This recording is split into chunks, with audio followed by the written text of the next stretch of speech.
인구 2,600만 명의 중국 경제 수도 상하이에서 코로나 확산을 방지하기 위한 도시 봉쇄가 예상보다 장기화되면서 이로 인한 식량난이 일어나고 있습니다. 더 이상 배고픔을 참지 못하겠다는 주민들의 반발이 거세지고 있는데요. 일각에서는 현재 코로나로 인한 사망자보다 투신 사망이 더 많다는 말까지 나오고 있습니다. 전 세계가 대유행에서 점차 벗어나고 있는 시점에 온 듯하지만 중국은 반대로 코로나의 수렁에 점점 빠져들고 있습니다. 제로 코로나를 신화처럼 자랑스럽게 여기던 중국도 오미크론의 확산세를 피해가지 못하는 것입니다. 현재 중국은 2020년 우한 사태 이후 최악의 코로나 확산세를 보이고 있고 상하이나 선전 등 도시를 전면 봉쇄했음에도 불구하고 확진자 수가 계속 늘어나고 있습니다. 예상치 못한 봉쇄 장기화로 상하이에 생긴 문제는 다름 아닌 식량난입니다. 봉쇄 때문에 온라인 식료품 업체 직원이나 배달원들의 발이 묶이면서 원활한 배송이 이루어지지 못하고 있기 때문인데요. 로이터 통신에 따르면 2,600만 주민에게 물품을 전달할 수 있는 배달원 수는 1만 1,000명에 불과하다고 합니다. 또한 메이탄이나 허마신션 등 다수의 온라인 식료품 플랫폼은 과부하가 되어버린 상황이죠. 천퉁 상하이 부시장도 지난 7일 기자회견에서 쌀과 고기 등 식료품은 충분하지만 전염병 통제 조치로 유통 및 배송에 문제가 생겼다는 사실을 인정한 상태입니다. 상하이시 당국은 원래 지난달 28일부터 8일간 시를 동서로 나눠 나흘씩 봉쇄 조치를 취할 계획이었지만 감염자 확산이 이어지면서 해당 계획은 물거품이 되었습니다. 그리고 원래 계획된 봉쇄 해제일인 5일 이후에도 도시 전면 봉쇄가 계속될 것이라고 밝혔는데요.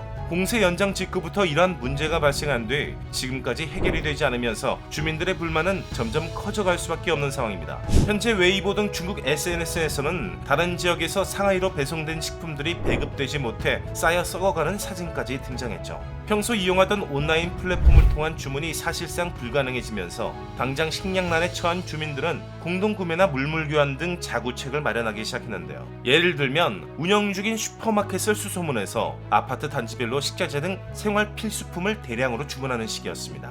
그러나 이런 방법마저도 단체 채팅방을 통한 참여가 어려운 노인이나 장애인 등 취약계층에겐 그림의 떡이 될 수밖에 없는 상황입니다. 그래서 일부 주민들은 방역수칙 위반으로 처벌을 받을 위험을 감수하고 밤에 몰래 밖으로 나가 식량을 교환했는데요.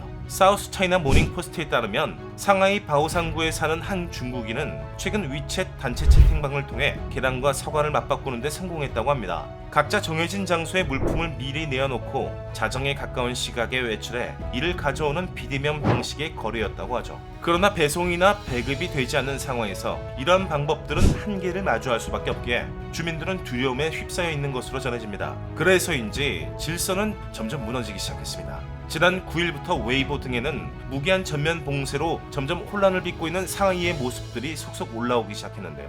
상하이의 한 슈퍼마켓 앞에서 촬영된 영상에는 중국인들이 엄청나게 몰려와 물건을 약탈하는 장면이 고스란히 담겨 있었습니다.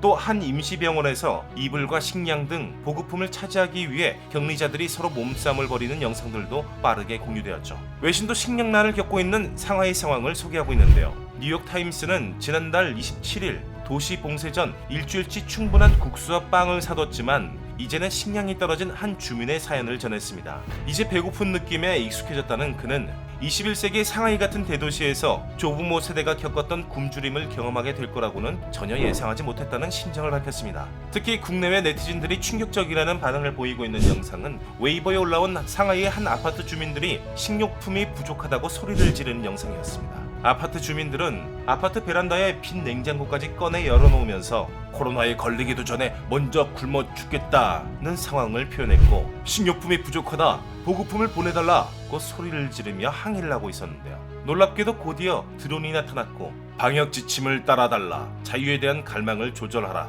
창문을 열거나 노래를 부르지 말라고 방송을 하는 모습을 확인할 수 있었습니다.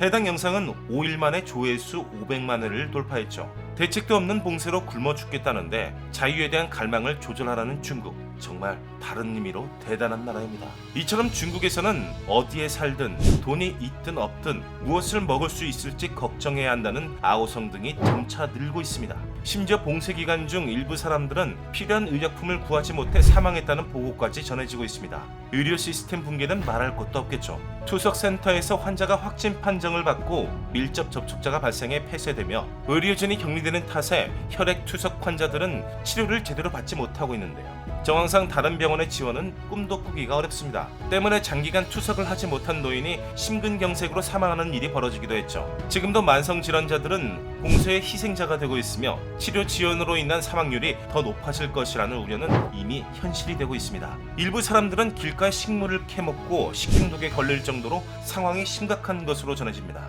문제는 봉쇄된 도시가 상하이뿐만이 아니라는 건데요. 현재 중국 전체 봉쇄 상황은 통계로 발표된 바가 없습니다만 4월 7일 0시를 기준으로 발표된 중국 전체의 고위험 지역은 41곳, 중위험 지역은 329곳이며 이곳은 모두 봉쇄된 지역들이라는 것을 알 수 있습니다. 이를 통해서는 중국의 13개의 성, 25개 도시가 전면 봉쇄된 것을 예측해 볼 수 있는데요. 봉쇄 지역 거주 인구만 약 1억 4,494만 명에 이릅니다. 즉 전체 국민의 10%가 봉쇄로 갇혀 있다는 말이죠. 거의 한 달째 봉쇄가 이어지고 있는 허베이성 랑팡시의 경우 봉쇄에 대한 불만이 임계점을 넘어선 상황이며 생계를 비관한 사람들이 아파트에서 뛰어내는 일도 벌어지고 있습니다.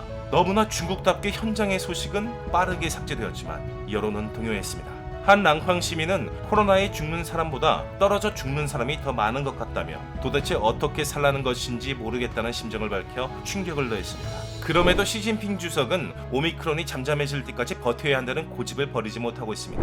상하이는 물론 곳곳이 난리가 났는데 지난 9일 시진핑 주석은 베이징 동계올림픽 선수들과 관계자들을 초청해 이들의 노고를 위로하고 승리를 자축하는 자리를 마련했습니다. 그리고 누구를 약올리기라도 하는 듯 중국의 제로 코로나 정책이 안전한 올림픽 개최를 가능하게 했다며 제로 코로나 정책을 옹호했죠. 이어 코로나 방역은 중국이 금메달이라는 문제에 발언을 하기도 했습니다.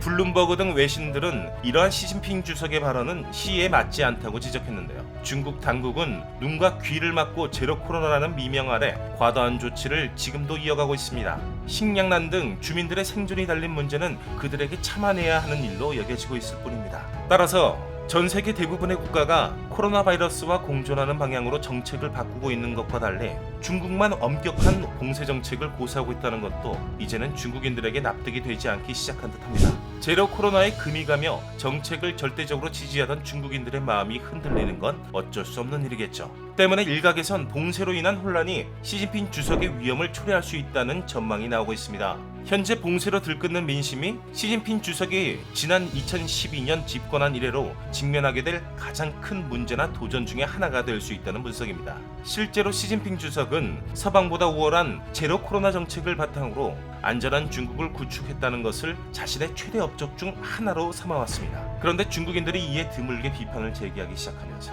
현재 시진핑 주석이 주장하는 제로 코로나 신화에 금이 가기 시작했다는 것입니다. 사실 언론을 막는 시진핑 체제이기에 제로 코로나 정책이라는 비현실적 발상이 가능했다고 생각하는데요. 이제 그 역풍이 불기 시작한 듯합니다. 그럼에도 시진핑 주석의 장기 집권 시대 개막을 알릴 20차 당 대회까지는 제로 코로나 정책을 고수할 것이라는 관측이 나오는데요. 이렇게 되면 중국 민심이 폭발할 가능성이 커지고 있다는 분석에 힘이 실릴 것으로 보여 그 귀추가 주목되고 있습니다. 오늘 전해드릴 소식은 여기까지입니다. 정보가 되셨다면 그것만으로도 감사합니다. 영상을 시청해주셔서 감사합니다.